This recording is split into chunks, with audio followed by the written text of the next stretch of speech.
ঢাকা শহরের মতিঝিলে post and telegraph P and T colony. টেলিগ্রাফের বিহারী প্রকৌশলী ইমতিয়াজ আলম খানের সরকারি ফ্ল্যাটে দূর থেকে ফজরের আজানের শব্দ ভেসে আসছে। আসসালাতু খাইরুন মিনান নাও।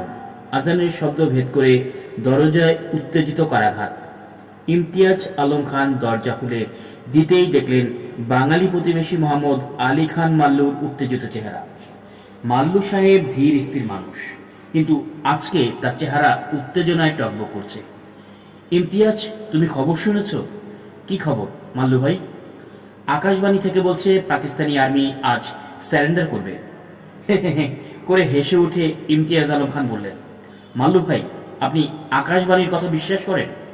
তখন ইমতিয়াজ আলম খান খুনাক্ষরেও বুঝতে পারেনি এটাই তার শেষ হাসি হতে যাচ্ছে, আর কয়েক ঘন্টার মধ্যেই তার জীবন ওলটপালট হয়ে যাবে। আরে না, বের হয়ে দেখো, খুব নিচু দিয়ে ইন্ডিয়ান বিমান উড়ে যাচ্ছে। পাকিস্তানি আর্মি অ্যান্টি এয়ারক্রাফট গানগুলো কোনো গুলিই ছুটছে না। ইমতিয়াজ আলম খানের শিরদাঁড়া দিয়ে ঠান্ডা রক্তস্রোত বয়ে গেল। মুখটা যথাসম্ভব স্বাভাবিক রেখে বললেন, মাল্লু ভাই, এটা কিভাবে সম্ভব? ইন্ডিয়ান আর্মি তো ঢাকা পর্যন্ত এখনো পৌঁছতে পারেনি, আর কার কাছেই বা নিয়াজি স্যারেন্ডার করবে? ইমতিয়াজ আলম খানের এই শীতল জবাব মোহাম্মদ আলী খান মাল্লুকে তৃপ্ত করতে পারল না। বিড়বিড় করতে করতে বাসায় ফিরে গেলেন তিনি। এরপর আর বিছানায় যাওয়া হয়নি ইমতিয়াজের। বারবার বারান্দায় গিয়ে দিগন্ত চেয়ে থাকছেন, কি যেন খুঁজছে। অবশেষে সকাল 10টার দিকে সেই প্রতীক্ষিত আতঙ্ক ব্রজ্ন নিদানের উড়ে এলো খুব নিচু দিয়ে ভারতীয় ফাইটার জেট। এত নিচে যে পাইলটের চেহারা পর্যন্ত দেখা যাচ্ছে।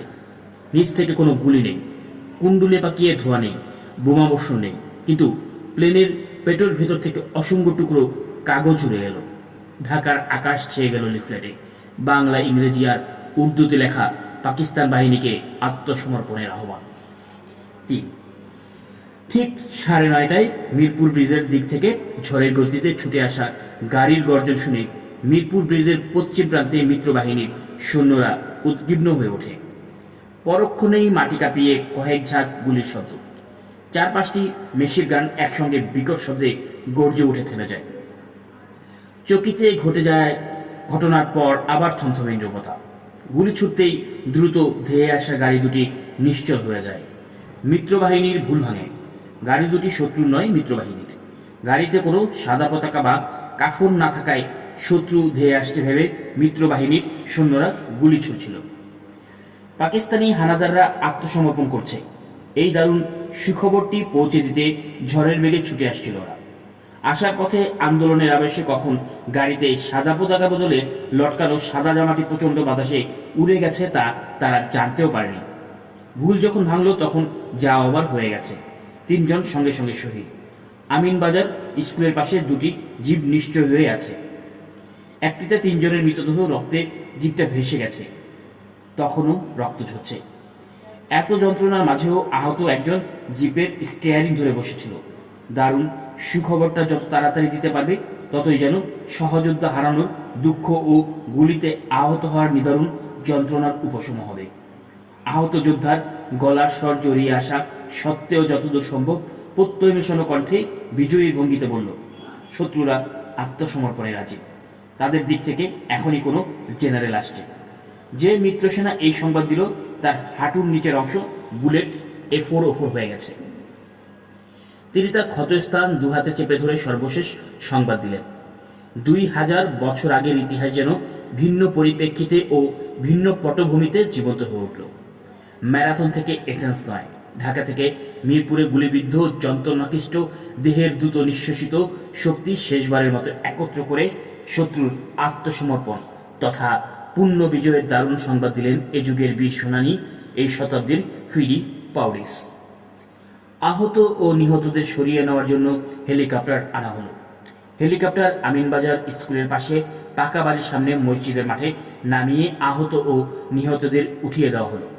হেলিকপ্টার মির্জাপুর হাসপাতালের উদ্দেশ্যে উড়ে যাবার কয়েক মিনিট পর ঢাকার দিক থেকে মার্সিডিজ বেঞ্জ জিপে দখলদার পাকিস্তানি বাহিনীর একজন মেজর জেনারেল, 2 জন লেফটেন্যান্ট কর্নেল, 1 জন মেজর, 2 জন ক্যাপ্টেন ও কয়েকজন সিপাহী আত্মসমর্পণের আনুষ্ঠানিক পর্ব সারতে এলেন।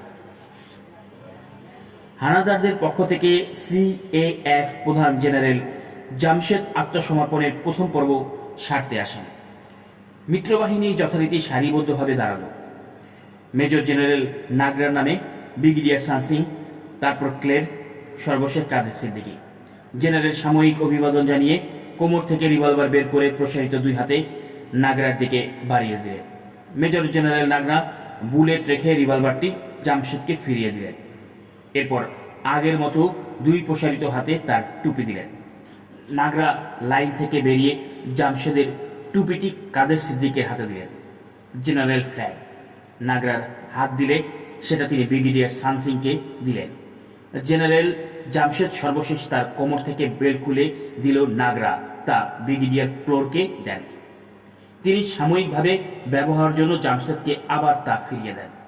মেজর জেনারেল নাগরার গাড়ি থেকে যৌথ বাহিনী জেনারেল ফ্ল্যাগ তুলে তা পাকিস্তানি বাহিনীর মার্সিডিজ বেঞ্চে লাগিয়ে জামশেদকে নিয়ে সকলে অবরুদ্ধ ঘাটির দিকে এগোলেন।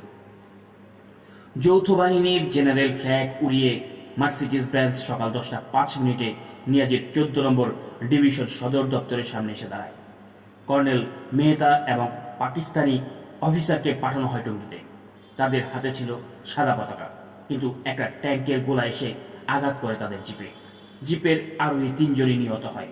টঙ্গীতে শেষ পর্যন্ত যুদ্ধ শেষ হয়েছিল বিকেল 4টার দিকে। জেনারেল নাগরা কয়েকজন সৈন্য নিয়ে ঢাকায় প্রবেশ করলেন সকাল 10:40। তিনি ঢুকলেন গৌরবের শিরোপা ধারণ করে।